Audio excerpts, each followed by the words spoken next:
Episode 25। ऐसा लग रहा था कि उसके पिछले हमले सिर्फ परीक्षण थे और बादलों और छायाओं का पीछा करना चाल ही असली मारक चाल थी और लिंग जियो इसे बिल्कुल भी टाल नहीं सकता था। इस कदम से निश्चित रूप से छठे स्तर के अधिकांश योद्धा मारे जाएंगे। बचने की कोई संभावना नहीं थी। हालांकि लिंग जियाओ शांत रहा। इस समय भी उसकी आंखें अभी भी फेई म्यू को घूर रही थी, जिससे फेई म्यू कांप रही थी। बेशक लिंग जियाओ ने ऐसा फेई म्यू की लड़ाई की सराहना करने के लिए नहीं किया था। वह फेई म्यू की कमजोरियों का पता लगाने के लिए शानहे वुहुन की विश्लेषणात्मक गणना क्षमता का उपयोग कर रहा था। किसी भी योद्धा के लिए कमजोरियों से रहित रहना असंभव है। हमला शुरू करने के समय कमजोरी विशेष रूप से स्पष्ट होती है। हमला जितना अधिक शक्तिशाली होगा, कमजोरी उतनी ही अधिक होगी। अचानक लिंग जियो ने कार्रवाई की। उसने अब उसे टालना बंद कर दिया, बल्कि धीरे से अपनी उंगली आगे बढ़ा दी। आतंक की एक उंगली। जब ये चाल चली गई तो ऐसा लगा जैसे पूरा स्थान तुरंत जम गया हो। हालांकि यह केवल एक पल के लिए था। फेई म्यू का हमला पहले ही अवरुद्ध हो चुका था। इतना ही नहीं, उस समय फेई म्यू की आंखें भटक रही थीं, मानो उसने अपनी आत्मा खो दी हो। हाँ, ये वही भयानक उंगली है जिसे लिंग जियो ने नीले रंग की महिला से सीखा था।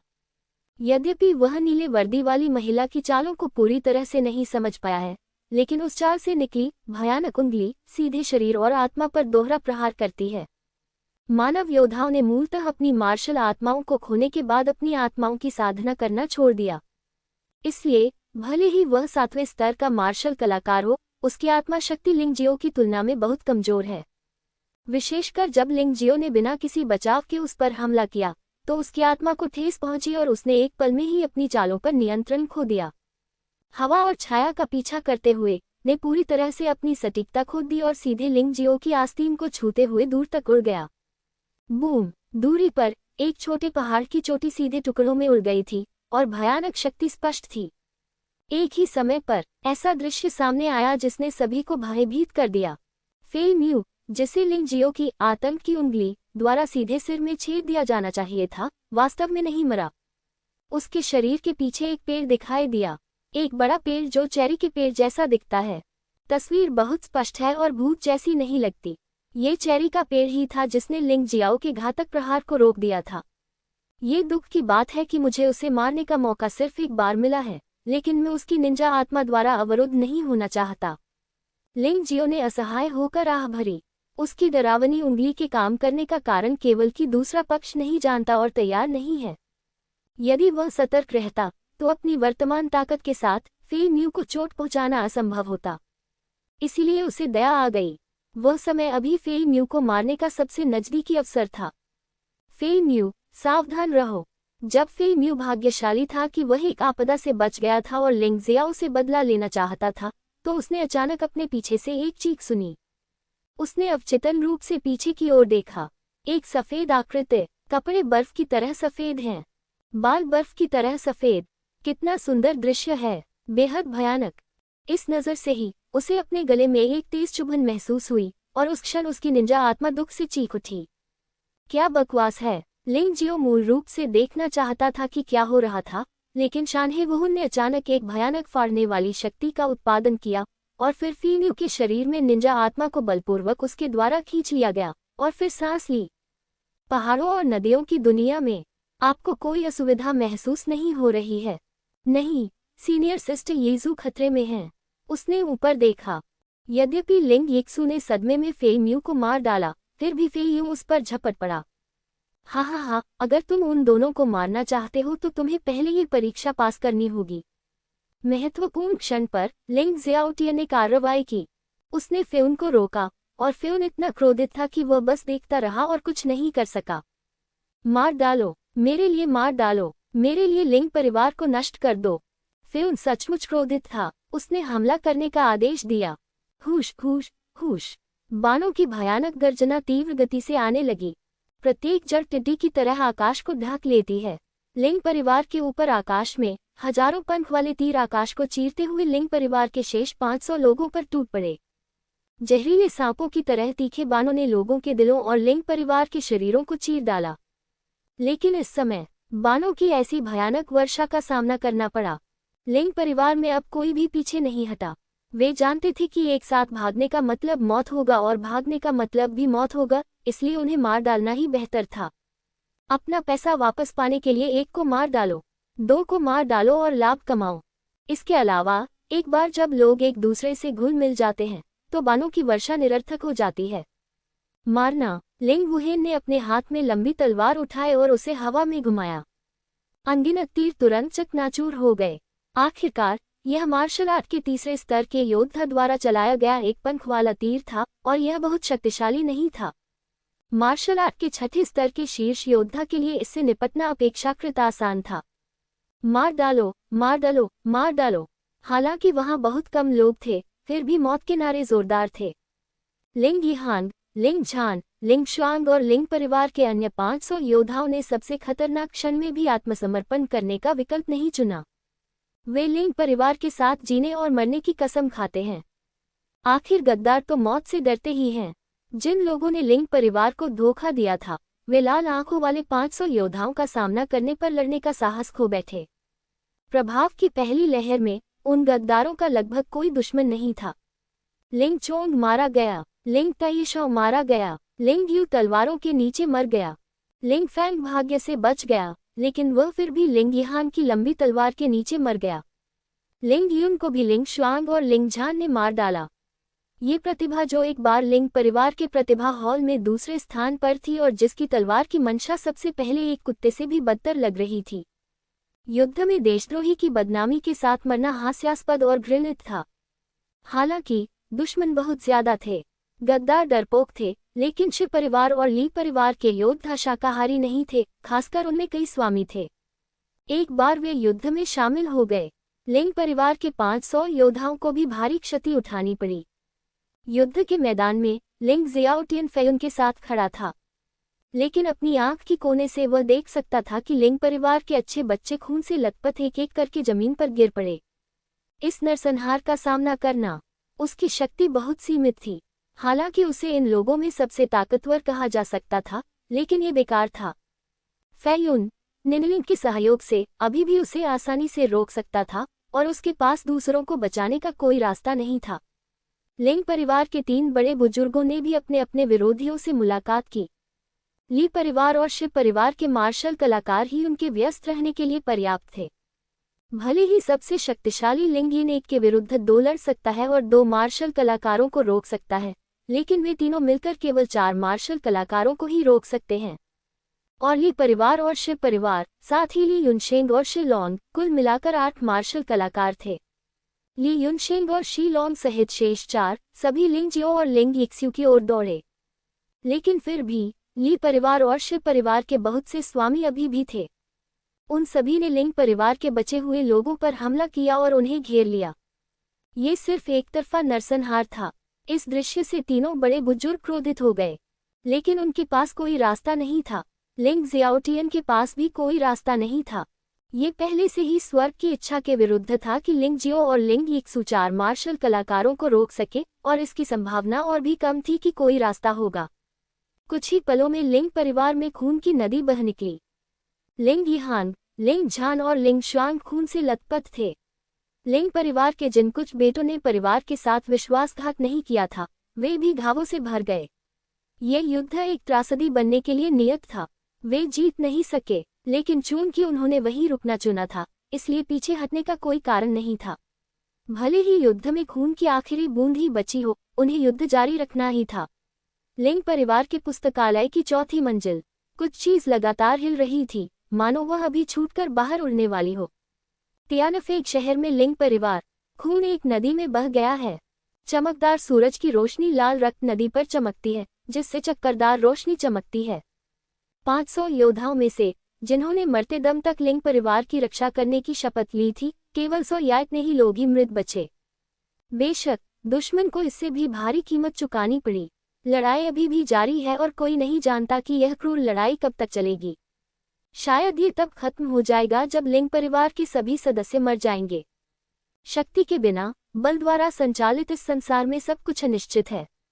मानव जीवन बहुत नाजुक और असुरक्षित है।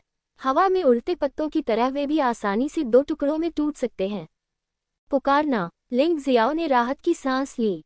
उन्हें अपने दादा हॉन क्वी और लिंग लुओ नहीं मिले। शायद वे मर गए हैं या ये छिपा हुआ है, उसको नहीं मालूम। लेकिन शव को न देखना हमेशा व्यक्ति को पूर्ण निराशा से बचाता है। यदि आप ध्यान से देखें तो आप पाएंगे कि मास्टर लिंग के अधीन रहने वाले सभी परिवार के सदस्य गायब हो गए हैं। दूसरे मास्टर लिंग के पास वास्तव में एक दृष्टि है जो उसकी ताकत के साथ असंगत है। अगर वह लिंग परिवार का कुलपति होता तो शायद वह नहीं सोचता कि लिंग शियाओटियन इतना दुखद होगा। जब लिंग शियाओटियन ने फेउन के आत्मसमर्पण करने के आग्रह को अस्वीकार कर दिया तो दूसरे मास्टर लिंग वुहेन को लगा कि कुछ गड़बड़ है। उसने अपने याद में रहने वाले सभी लोगों को, जिनमें मूल रूप से लड़ने की कोई क्षमता नहीं थी, जल्दी से जल्दी भूमिगत अंधेरे कमरे में छिपा दिया। कम से कम अब वे लोग जीवित हैं और उनका जीवन व्यर्थ नहीं जाएगा। झगड़ा करना, खून की आखिरी बूंद सूखने तक लड़ो। लिंग जियो ने कुछ भी छिपाने की योजना नहीं बनाई थी, क्योंकि वह जानता था कि अगर उसने आज अपना सर्वश्रेष्ठ प्रदर्शन नहीं किया तो निश्चित रूप से वह अगला व्यक्ति होगा जो मरेगा। बहन लीजू, दूर रहो। वहां बहुत जोर से चिल्लाने की आवाज आई। लिंग जियाओ ने एक अद्भुत चाल चली। उसने भागने का प्रयास छोड़ दिया और अपने शरीर का उपयोग करके 4 महान मार्शल आर्ट गुरुओं के आक्रमण का सामना करने का निर्णय लिया। वह लिंग यिक्सुए को मारा जाता हुआ नहीं देख सकता था। हम इन 4 महान मार्शल कलाकारों को अन्य लिंग परिवार के सदस्यों से निपटने के लिए अपने हाथों को मुक्त करते हुए भी नहीं देख सकते। बेशक वह नहीं मरा। यदि वह ऐसा करने का साहस करता है तो वह अभी भी अपनी जान बचाने के प्रति आश्वस्त हो सकता है। आप क्या कर सकते हैं? शीलोंग ने लिंग जियो को तिरस्कार से देखा, लेकिन हमला अचानक बंद हो गया। ली युनशेंग और अन्य 2 मार्शल आर्ट मास्टरों ने भी हमला करना बंद कर दिया। ये लोग बेवकूफ नहीं हैं। वे जानते हैं कि लिंग जियाओ बहुत साजिश करने वाला है। फेई म्यू की मौत ने वाकई सबको चौंका दिया। वे दूसरे फेंगू नहीं बनना चाहते। लिंग जियो ने कुछ नहीं कहा, बस शीलोंग और अन्य लोगों को देखा। उसकी आंखों में न तो घृणा थी और न ही भय, केवल शीतलता थी। मानो कोई भावना ही नहीं है। वह वास्तव में इन लोगों के शरीर के आर पार देखना चाहता था और ये देखना चाहता था कि क्या उनके दिल काले हैं और वे इतने निर्दयी कैसे हो सकते हैं। वे दोनों मनुष्य हैं, लेकिन वे आक्रमणकारियों की सेवा करने और अपने ही देशवासियों को मारने के लिए तैयार हैं। ये बच्चा दुष्ट है। यहाँ तक कि शिलोंग के स्तर का एक मार्शल कलाकार भी लिंग जियो की ठंडी आंखों से भयभीत महसूस करता था। वे आंखें न केवल ठंडी थीं, बल्कि गहरी भी थीं, मानो उनमें एक विशाल दुनिया समाहित हो। ये देखना पूरी तरह असंभव था कि आंखों का मालिक क्या सोच रहा था। शिव परिवार का राजसी मुखिया, जो कि युद्ध कला के प्रारंभिक चरण में मात्र 6ठे स्तर का योद्धा है, मेरे सामने आकर इतना भयभीत क्यों हो रहा है?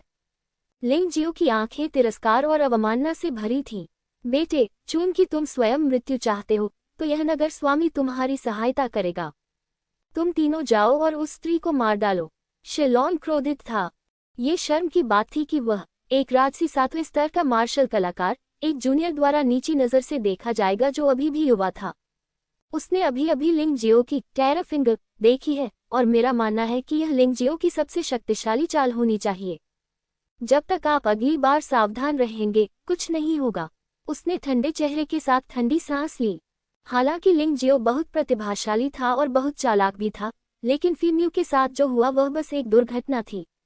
उसे बिल्कुल भी विश्वास नहीं था कि वही बात फिर से होगी।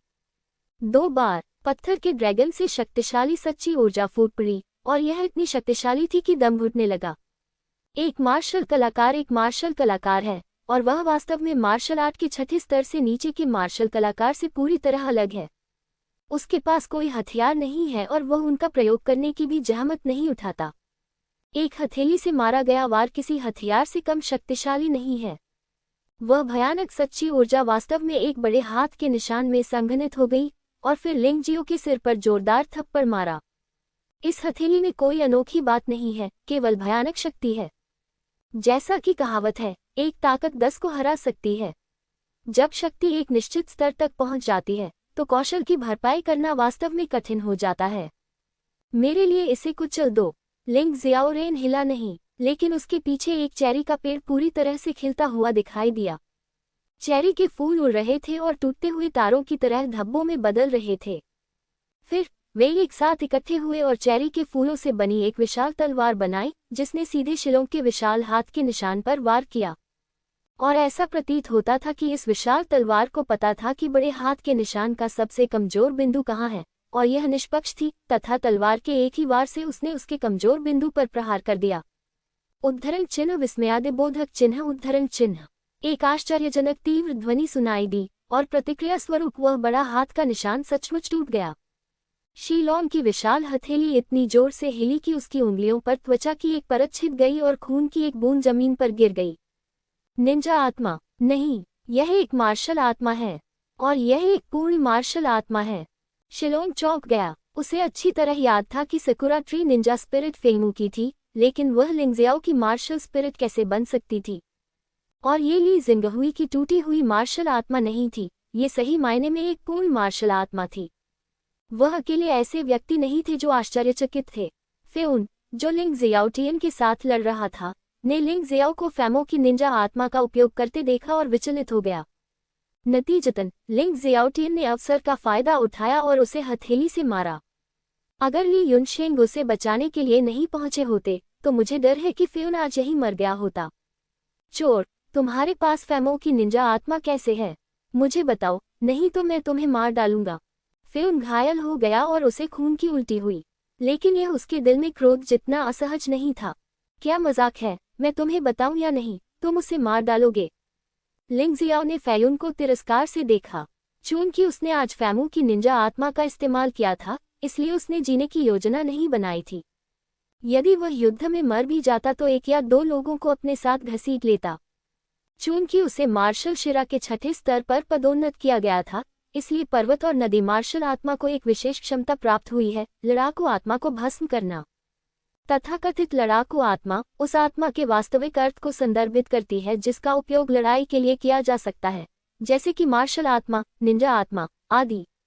लिंग जियो ने मूल रूप से ली जिंगहुई की टूटी हुई मार्शल आत्मा को जब्त करने की योजना बनाई थी, लेकिन उसने उम्मीद नहीं की थी कि पहली चीज जो उसने निगल ली थी वह फीम्यू की निंजा आत्मा थी।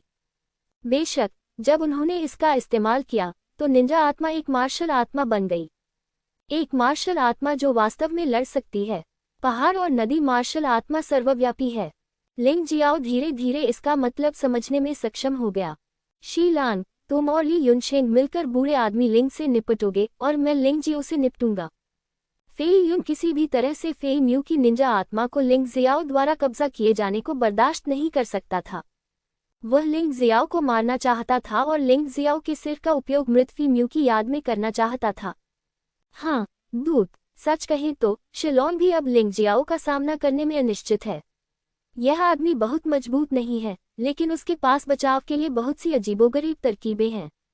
हालांकि वह दूसरे पक्ष द्वारा मारे जाने से नहीं डरता, लेकिन अगर वह खुद को शर्मिंदा करता है और दूसरे पक्ष द्वारा उसका फायदा उठाया जाता है, तो शहर के स्वामी के रूप में उसकी प्रतिष्ठा पूरी तरह से खत्म हो जाएगी। मुझे परवाह नहीं है कि आपको फीम्यू की निंजा आत्मा कैसे मिली, लेकिन आपको आज मरना होगा। फेउ ने एक गहरी सांस ली और उसके पीछे एक बादल प्रकट हुआ। काले बादल, ऐसा लगता है जैसे ये काले स्टील से बना है। यह बादल से अधिक स्टील की गेंद जैसा लगता है, लेकिन आकार निस्संदेह बादल का है।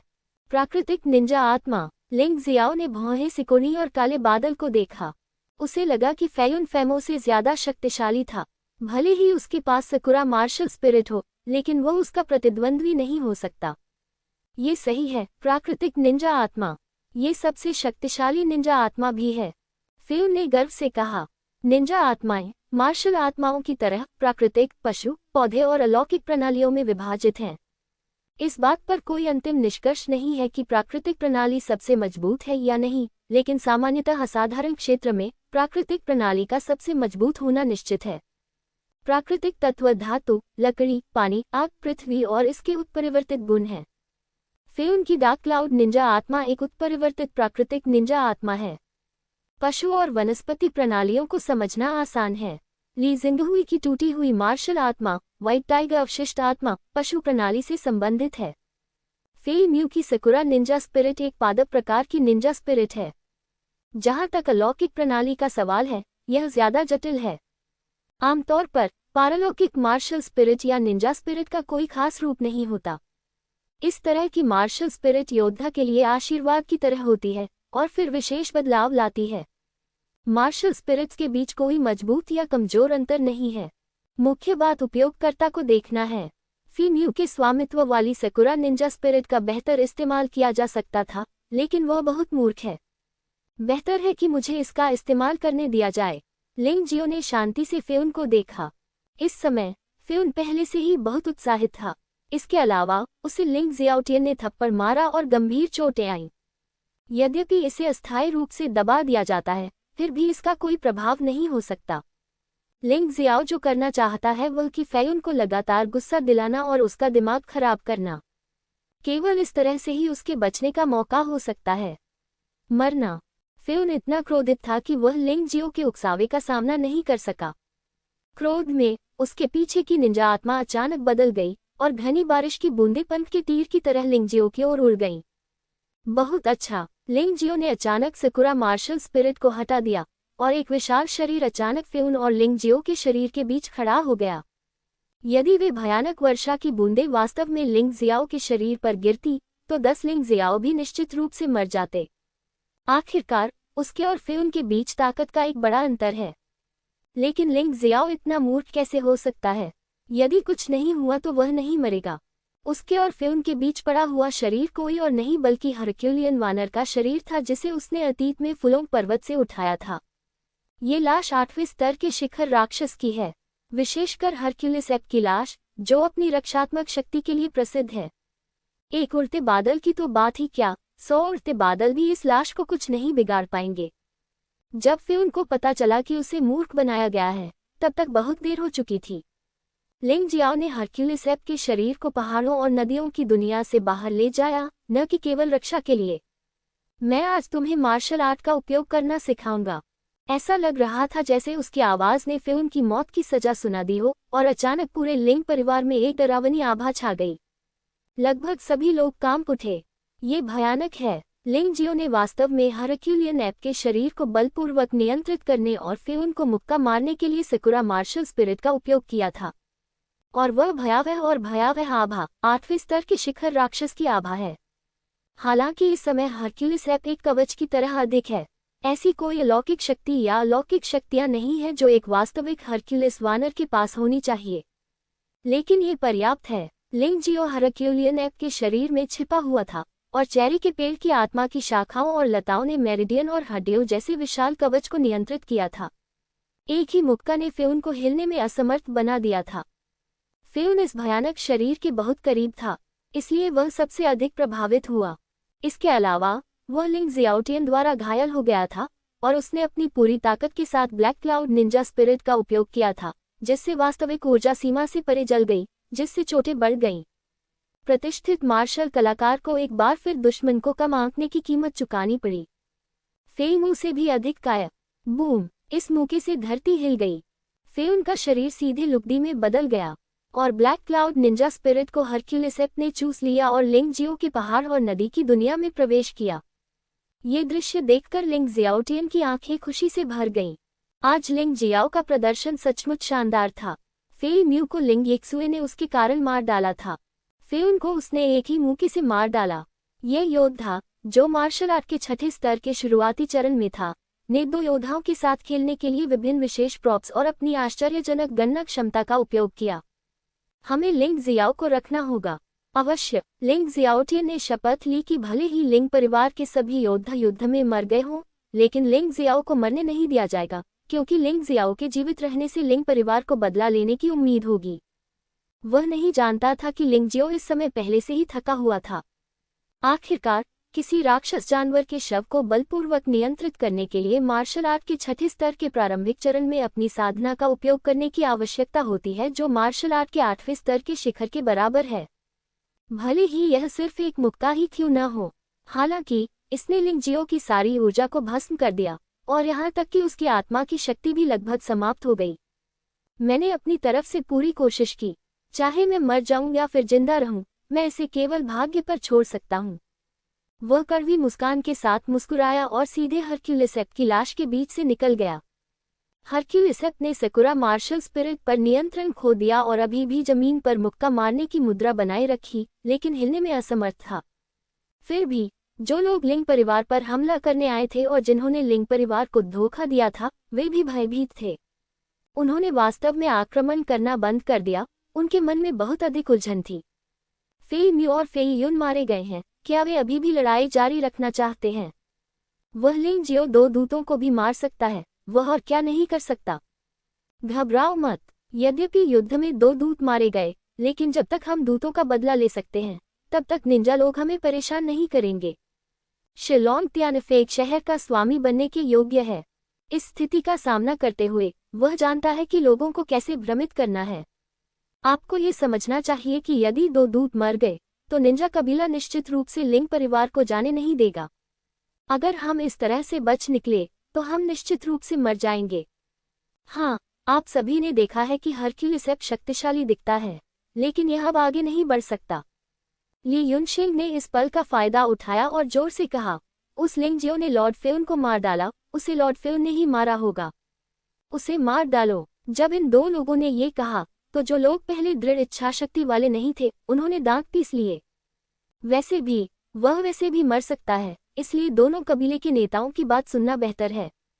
वैसे भी अगर आसमान गिरता है तो उसे थामने के लिए लंबे लोग होंगे। इसके अलावा उन्होंने निंजा कबीले के आतंक और क्रूरता के बारे में भी सुना है। अगर वे इस समय भागने का फैसला करते हैं, भले ही वे जीवित रहने के लिए पर्याप्त भाग्यशाली हों, एक बार जब वे निंजा कबीले द्वारा पकड़े जाते हैं तो वे निश्चित रूप से बुरी तरह मर जाएंगे। मारना, मारना, मार डालो, मार डालो, मार डालो। मानो उन्होंने अचानक कोई दवा ले ली हो। जो लड़ना बंद कर चुके थे वे फिर से पागल हो गए। क्या लिंग परिवार की एकमात्र बची उम्मीद इस तरह गायब हो गई है? नहीं, लाइब्रेरी की 4थी मंजिल पर मौजूद चीज अंततः अपनी सारी शक्ति एकत्रित करने के बाद बाहर उड़ गई। वह तलवार है, एक विशाल तलवार जो 1 फुट लंबी थी। तलवार का सबसे चौड़ा हिस्सा 1 फुट से अधिक चौड़ा है। तलवार युद्ध के मैदान के बीच में गिरी और तलवार की चमकदार रोशनी सभी दिशाओं में बिखर गई। इसके बाद लगातार चीख पुकार मच गई। ये हमारे पूर्वजों द्वारा छोड़ी गई टूटी हुई तलवार है। लेकिन ये कैसे हो सकता है? क्या पूर्वज प्रकट हो गए हैं? बहुत बढ़िया, लिंग परिवार बच गया। एक बार जादुई तलवार निकल गई तो हर जगह लाशें बिखर जाएंगी। लिंग परिवार समृद्ध होगा और तियानफेग अपना मालिक बदल देगा। एक दिन बीत चुका था। ऐसी कहावत तियानफेग शहर में प्रचलित थी। ऐसा कहा जाता है कि उस दिन शिव परिवार ने ली परिवार के साथ मिलकर निंजा कबीले के निंजा रक्षकों के साथ मिलकर लिंग परिवार का सफाया कर दिया था। जब लिंग परिवार में केवल 100 लोग ही बचे थे तो अचानक एक जादुई तलवार आसमान से गिरी और उसने शिलोंग, ली युनशेंग और अन्य मार्शल कलाकारों को छोड़कर सभी दुश्मन योद्धाओं का सफाया कर दिया। शिलोंग, ली युनशेंग और अन्य लोग भयभीत हो गए और फिर घबराहट में भाग गए और निंजा कबीले के सामने आत्मसमर्पण करने के लिए बैयुन की राजधानी में चले गए। वह वास्तव में एक चौंकाने वाला दृश्य था। जादुई तलवार आसमान से गिरी और तलवार की रोशनी ने लगभग पूरे लिंग परिवार और हजारों फीट के आसपास के क्षेत्र को ढक लिया। एक योद्धा सड़क पर चल रहा था और अपने साथियों को विस्तार से समझा रहा था। आप तो बस शेखी बघारते हैं, जैसे कि आपने ये सब अपनी आंखों से देखा हो। एक अन्य व्यक्ति ने हंसते हुए डांटा। ये युवा योद्धा प्रतिष्ठा के कारण यहाँ आए थे। उनकी ताकतें वुमाई के 3रे और 5वें स्तर के बीच थीं। जब उन्होंने सुना कि लिंग परिवार निंजा कबीले और उन बदमाशों के खिलाफ लड़ रहा है तो वे बहुत प्रभावित हुए। इसलिए वे लिंग परिवार के अधीन हो गए, इस उम्मीद में कि लिंग परिवार फिर से अधिक शिष्यों की भर्ती कर सकेगा। इस लड़ाई के बाद हालांकि लिंग परिवार को भारी नुकसान उठाना पड़ा, अगर इन सभी लोगों को परिवार में स्वीकार कर लिया जाता तो न केवल उनकी ताकत को कोई नुकसान नहीं पहुंचता बल्कि इसमें सुधार भी होता। हालांकि जो लोग लिंग परिवार के प्रति शत्रुतापूर्ण थे वे स्वाभाविक रूप से ऐसी चीज नहीं देखना चाहेंगे। दोनों सड़क पर चल रहे थे, तभी अचानक सड़क किनारे झाड़ियों से काले दुपट्टे पहने चोरों का एक समूह बाहर निकला। कहने की जरूरत नहीं कि वे तियानफेग शहर के पास सक्रिय काले दुपट्टे वाले चोर थे। जो लोग लिंग परिवार के सामने आत्मसमर्पण करेंगे वे मर जाएंगे। या तो बाहर निकल जाओ या मर जाओ।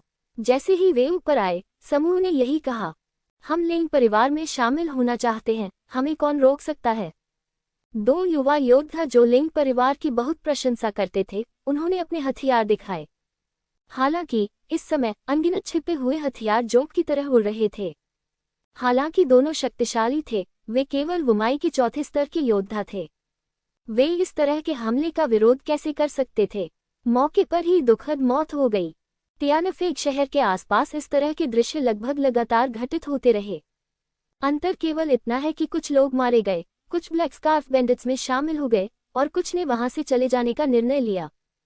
हालांकि लिंग परिवार को उस समय इन बातों का पता नहीं था।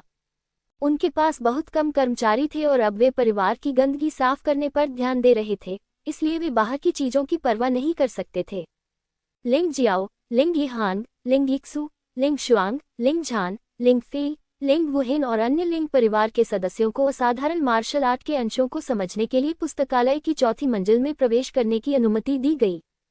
अतीत में केवल कबीले के नेता और सर्वोच्च बुजुर्ग ही पुस्तकालय की चौथी मंजिल में प्रवेश करने के योग्य थे। युवा पीढ़ी में से केवल लिंग चेन और लिंग फेफान ही प्रवेश कर पाए थे। लेकिन इस बार लिंग शियातन ने 3 सर्वोच्च बुजुर्गों के साथ चर्चा करने के बाद पुस्तकालय की सभी 4 मंजिलों को खोलने का फैसला किया, ताकि भाग लेने वाले सभी लिंग परिवार के सदस्यों को अंदर जाकर अध्ययन करने का अवसर मिल सके। क्योंकि शेष 100 लोग वे लोग हैं जो जीवन और मृत्यु की परीक्षा में उत्तीर्ण हुए हैं और वास्तव में लिंग परिवार के प्रति वफादार हैं। उनकी निष्ठा और चरित्र पर संदेह करने का कोई कारण नहीं है। शिष्यों ने एक दूसरे के काम में हस्तक्षेप किए बिना स्वयं ही मार्शल आर्ट का अध्ययन किया। लाइब्रेरी की चौथी मंजिल वैसी नहीं थी जैसी लिंग जियाओ ने कल्पना की थी। यहाँ पुस्तकें नहीं बल्कि पत्थर की पट्टियां संग्रहित थीं। कुछ टूटे हुए थे, कुछ अधूरे थे और कुछ तो पत्थर के टुकड़ों में टूट गए थे। कुछ पत्थर की पट्टियां तो बरकरार थीं, लेकिन उन पर अंकित शब्द किसी कारणवश मनुष्यों द्वारा नष्ट कर दिए गए थे, जिसके कारण वे स्पष्ट रूप से दिखाई नहीं दे रहे थे। हर किसी के दिमाग में अलग अलग असाधारण मार्शल आर्ट होते हैं। ये कहा जा सकता है कि असाधारण मार्शल आर्ट एक अवस्था है, कोई निश्चित चाल नहीं। अगर आप में से कोई भी 1 या 2 चाल समझ सकता है, तो न केवल युद्ध शक्ति में बहुत सुधार होगा, बल्कि अवस्था में भी सुधार होगा। लिंग जियाओटियन मार्शल नसों के 7वें स्तर तक आगे बढ़ने में सक्षम था। इसका कारण ये था कि उसने इन पत्थर की गोलियों का अध्ययन किया था, लेकिन दुर्भाग्य से वह अंततः असफल रहा।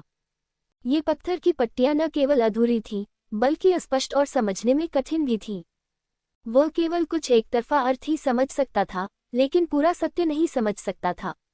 वास्तव में तथाकथित असाधारण मार्शल आर्ट के अंश जो लिंग चेन और शी यूलियन सहित लोगों ने समझे थे, वे भी बहुत हास्यास्पद थे।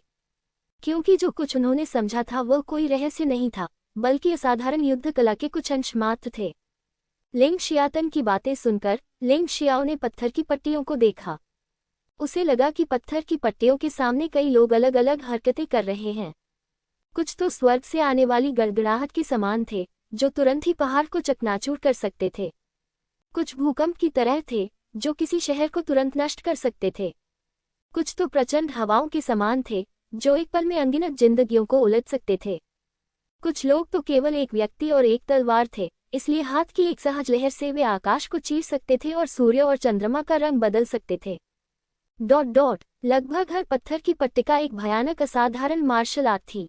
ये दुख की बात है कि कोई भी पत्थर की पट्टिका पूरी नहीं थी। अन्यथा ये कितनी भयावह बात होगी। यदि लिंग परिवार के पास इतने सारे असाधारण मार्शल आर्ट होते, तो तियानफिक शहर पर शासन करना तो दूर की बात, यहाँ तक कि अगर वे बयून प्रांत पर शासन करना चाहते, तो भी यह आसान होता। हालांकि टुकड़े तो टुकड़े ही होते हैं। असाधारण मार्शल आर्ट बहुत अस्पष्ट और समझने में कठिन है, और बहुत कम लोग उन्हें समझ सकते हैं। अब केवल टुकड़े रह गए हैं, और कठिनाई बस 1000 गुना, 10,000 गुना बढ़ गई है। सब लोग सुनो, यह असाधारण मार्शल आर्ट बहुत ही डरावनी है। आपको बहुत लंबे समय तक भ्रम में नहीं फंसना चाहिए। एक बार जब यह 1 घंटे से अधिक हो जाता है, तो हम जबरन आपके अभ्यास को बाधित कर देंगे, अन्यथा आप या तो पागल हो जाएंगे या पागल हो जाएंगे, और सबसे बदकिस्मत लोग मौके पर ही मर भी सकते हैं। लिंग जियाओ ने लिंग जियातन की चेतावनी को नजरअंदाज करने की हिम्मत नहीं की। यह इस बिंदु पर आ गया है, लिंग जियाओटियन निश्चित रूप से अब रहस्यमय नहीं होगा। ये होना चाहिए कि अतीत में लोगों को 1 घंटे से अधिक समय तक अभ्यास करने के बाद विभिन्न समस्याएं होती थीं, और ऐसे 1 से अधिक लोग हैं, इसलिए लिंग परिवार में ऐसा नियम है। लिंग जियाओ समय बर्बाद नहीं करना चाहता। यहाँ 1 घंटे में असाधारण मार्शल आर्ट के टुकड़ों को पूरी तरह से मास्टर करना बिल्कुल असंभव है। इसलिए लिंग जियाओ ने असाधारण मार्शल आर्ट के एक टुकड़े की पहचान की जो उसके अभ्यास के लिए अधिक उपयुक्त था और अपेक्षाकृत पूर्ण था, और उसने उसका अध्ययन करने पर ध्यान केंद्रित किया। आत्मा में प्रवेश करो। लिंग जियो तुरंत आत्मा अवस्था में प्रवेश कर गया और उस क्षण उसके सामने सब कुछ बदल गया। जिस पत्थर की पट्टिका पर उसकी आंखें टिकी थीं, वहां एक आकृति प्रकट हुई। वह व्यक्ति कोई और नहीं बल्कि उसकी अपनी छाया थी। लिंग शियाओटियन के अनुसार असाधारण मार्शल आर्ट में वास्तव में कोई निश्चित चाल नहीं होती, केवल मुख्य रहस्य होते हैं। जब तक आप रहस्यों में महारत हासिल करते हैं, तब तक आप अपनी खुद की चालें बना सकते हैं। यही कारण है कि असाधारण मार्शल आर्ट सीखना कठिन होता है। आखिरकार, अगर किसी ने मार्शल आर्ट मास्टर या यहाँ तक कि असाधारण क्षेत्र में प्रवेश नहीं किया है, तो मार्शल आर्ट की समझ अभी भी बहुत कमजोर है और अपने दम पर मार्शल आर्ट बनाने की इच्छा करना केवल एक कल्पना है। हालांकि लिंग जियाओ की स्थिति थोड़ी अलग है। मार्शल आर्ट के बारे में उनकी अपनी समझ पर्याप्त नहीं हो सकती है, लेकिन माउंटेन और रिवर मार्शल सोल द्वारा मार्शल आर्ट की समझ असाधारण क्षेत्र में एक मार्शल कलाकार की समझ के साथ पूरी तरह तुलनीय है। ये और भी अधिक मजबूत हो सकता है। जब उन्होंने पर्वत और नदी मार्शल आत्मा को पूरी तरह से सक्रिय किया, तो उनके सामने की आकृतियां तेजी से बदलने लगी और विभिन्न गतिविधियां बार बार प्रदर्शित हुईं, मानो वे इस असाधारण मार्शल आर्ट अंश के गहन अर्थ पर विचार कर रहे हों। अंत में ये सभी आकृतियां एक में संघनित हो गईं और फिर लिंग जियो के दिमाग में एक स्पष्ट हलचल पैदा हो गई। पहला कदम, उड़ती बर्फ। लिंग जियाओ ने इस पत्थर की पट्टिका से पहली तलवार चाल को समझा। हालांकि यह तलवार चाल परिपूर्ण नहीं है, ये सिर्फ एक प्रोटोटाइप है, लेकिन इसने असाधारण मार्शल आर्ट अंश के गहन अर्थ को संघनित किया है। जब तक भविष्य में इसमें सुधार और परिवर्तन जारी रहेगा, यह अंततः पूर्णता तक पहुंच सकता है। पहला कदम सफलतापूर्वक उठाया गया। आकृतियां फिर से बिखर गईं और एक बार फिर विभिन्न चालें चलीं, जैसे कि वे इस पत्थर की पट्टिका से लिंग जियो के लिए सबसे उपयुक्त तलवार चालें निकालने की कोशिश कर रही हों। 1/4 घंटे बाद आंकड़े फिर से एक हो गए। दूसरा कदम, पिघलता पानी। फिर से आओ। लिंग जियो के माथे से पसीना पहले ही निकल चुका था और उसके जैसी मजबूत आत्मा शक्ति के साथ भी वह बहुत थका हुआ महसूस कर रहा था। ऐसा लगता है कि लिंग जियाओटियन की तथाकथित 1 घंटे की सीमा वास्तव में बकवास नहीं थी। पत्थर की पट्टिका पर अंकित आकृतियां पुनः बिखर गईं तथा उनकी चालें अधिकाधिक अलौकिक तथा रहस्यमय होती गईं। ऐसा लगता है कि जितना अधिक आप इस रहस्य की तह में जाएंगे, यह उतना ही कठिन होता जाएगा। लिंग जियो ने अपने दांत पीस लिए, अपने दिल में विचलित करने वाले विचारों को त्याग दिया, अपने शरीर में दर्द और बेचैनी को भूल गया और रहस्य की समझ पर अपने दिमाग को केंद्रित करने की पूरी कोशिश की।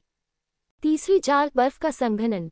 एक और अलग तलवार चाल। हालांकि वे सभी एक ही पत्थर की पट्टिका से आए थे, हमले पूरी तरह से अलग थे। ऐसा लगता है कि यह कहावत सचमुच सच है। 1000 लोगों की नज़र में 1000 अलग अलग असाधारण मार्शल आर्ट चालें हैं। असाधारण मार्शल आर्ट में केवल रहस्यों का मूल होता है और चालें सभी व्यक्ति द्वारा स्वयं बनाई जाती हैं, इसलिए समान रहस्य पूरी तरह से अलग चालों को जन्म दे सकते हैं। यहाँ तक कि चालों के स्तर में भी अंतर है। तीसरे कदम की समझ स्पष्ट रूप से दूसरे कदम की तुलना में बहुत अधिक कठिन है, क्योंकि यदि आप असाधारण मार्शल आर्ट के रहस्यों के टुकड़ों का अधिक गहराई से अध्ययन करना चाहते हैं, तो आपको अधिक आत्मिक शक्ति का उपभोग करना होगा। और चौथी चाल की कठिनाई और भी अधिक होगी। लिंग जियाओ ने गहरी सांस छोड़ी। दृढ़ रहना। यहाँ तक कि जब लिंग परिवार जीवन और मृत्यु के महत्वपूर्ण क्षण पर था, यहाँ तक कि जब इतने सारे मार्शल कलाकारों के हमलों का सामना कर रहा था, तब भी वह डटा रहा। अब ये छोटा सा दर्द क्या है? उसने मोटे तौर पर समय का अंदाजा लगाया। जब उसे तीसरी चाल समझ में आई, तब तक आधा घंटा बीत चुका था। ऐसा अनुमान है कि चौथे कदम में अधिक समय लग सकता है। जैसा कि कहावत है, चाकू को तेज करने से लकड़ी काटने में देरी नहीं होती। उन्होंने समझना जारी नहीं रखा, बल्कि शारीरिक शक्ति और आत्मा की शक्ति को बहाल करने के लिए स्नो लोड्स क्यूई जुए और सोल कंडेंसेशन जुए को सक्रिय करने में थोड़ा समय बिताया। इस समय बहुत से शिष्यों को अत्यधिक मानसिक थकावट के कारण विश्राम के लिए ले जाया गया था। लाइब्रेरी की चौथी मंजिल पर केवल लिंग जियाओ, लिंग यहांग, लिंग यिक्सु, लिंग शुआंग, लिंग झान, लिंग वुहेन और 10 से अधिक लोग ही बचे थे। ये स्थिति देखकर लिंग जियातन और 3 सर्वोच्च बुजुर्गों ने भौहें सिकोड़ लीं। समझने का समय जितना कम होगा, लाभ प्राप्ति की संभावना उतनी ही कम होगी। शुरुआत में लिंग चेन और लिंग फेफान 1 घंटे से कम समय तक समझ नहीं पाते थे। उन्हें नहीं पता था कि आज कोई 1 घंटे तक समझ सकता है या नहीं। 1 और चौथाई घंटा बीत गया और केवल 6 लोग ही बचे थे। लिंग जियाओ की शारीरिक और आध्यात्मिक शक्ति भी चरम अवस्था में पहुंच गई और उसने अंततः अपनी ऊर्जा फिर से पत्थर की पटिया पर डाल दी। आत्मा की स्थिति फिर से खुल गई। चौथा रूप बिंग शिन। अभी भी समय है। चौथे फॉर्म को समझने में वास्तव में तीसरे फॉर्म की तुलना में कम समय लगा। हालांकि लिंग जियो ने इसके बारे में सोचा और राहत महसूस की। तीसरे रूप को समझने के दौरान पहले ही बहुत अधिक आत्मिक शक्ति और शारीरिक शक्ति खर्च हो चुकी थी, इसलिए गति स्वाभाविक रूप से धीमी थी। चौथे स्वरूप की समझ चरम अवस्था से शुरू हुई, इसलिए ये स्वाभाविक था कि इसमें कम समय लगा। इस मामले में आइए पांचवी शैली को समझने का प्रयास करें। लिंग जियाओ कोई भी समय बर्बाद नहीं करना चाहता था और तुरंत पांचवी शैली को समझना शुरू कर दिया। इस समय 1 घंटे का समय नजदीक आता जा रहा था। 6 लोगों में से लिंग शुआंग और लिंग झान ने असहाय होकर अपनी आंखें खोली और वहां से चले जाने का फैसला किया। हालांकि उन्हें भी कुछ समझ प्राप्त हुई, लेकिन ये लिंग चेन और लिंग फेफान के समान ही थी, बस कुछ सही ज्ञान था। थोड़ी देर बाद लाइब्रेरी की चौथी मंजिल पर एक भयावह माहौल फैल गया। लिंग वुहेन ने अपनी आंखें खोली, उसके चेहरे पर उत्साह साफ झलक रहा था। वह 10 साल से अधिक समय से मार्शल नसों के छठे स्तर के शिखर पर स्थिर था और अब वह एक दिन में टूट गया। मार्शल आर्ट मास्टर के पद पर पदोन्नत। मार्शल नस 7वें स्तर योद्धा।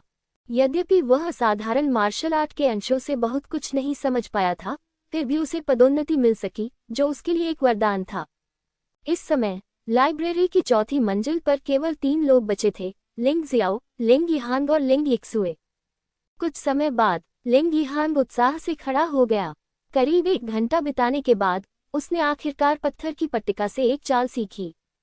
उसके हिसाब से ये सिर्फ एक चाल थी, लेकिन यह उन सभी मार्शल आर्ट से कहीं ज्यादा भयानक थी जो उसने पहले सीखे थे।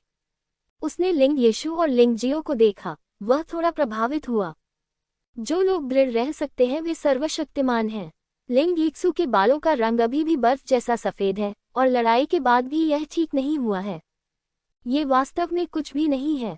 सबसे दुखद बात की लड़ाई के बाद लिंग परिवार के डॉक्टर ने लिंग यिक्सु के शरीर की जांच की। परिणाम बहुत ही सुखद है। शारीरिक क्षमता के अत्यधिक उपभोग के कारण लिंग यिक्सु का जीवन 3 साल से भी कम है। इतना ही नहीं, उसके मन में भयानक आत्मिक दबाव के कारण हर महीने उसे भयंकर सिर दर्द होगा। इस तरह का दर्द मौत से भी बदतर है। ये कीमत थोड़ी ज्यादा है। मेरा मानना है कि लिंग यिक्सु को ये पहले से पता था, लेकिन लिंग जियो को बचाने के लिए उसने बिना किसी हिचकिचाहट के अपने दिमाग में लगी सील को जबरन तोड़ दिया।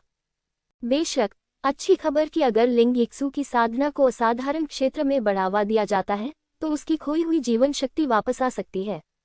हालांकि ऐसा कहना जितना आसान है, करना उतना आसान नहीं है। दूसरा तरीका है आयु बढ़ाने वाली कोई रामबाण औषधि ढूंढना, लेकिन ऐसी वस्तु को सभी योद्धा खजाना समझते हैं।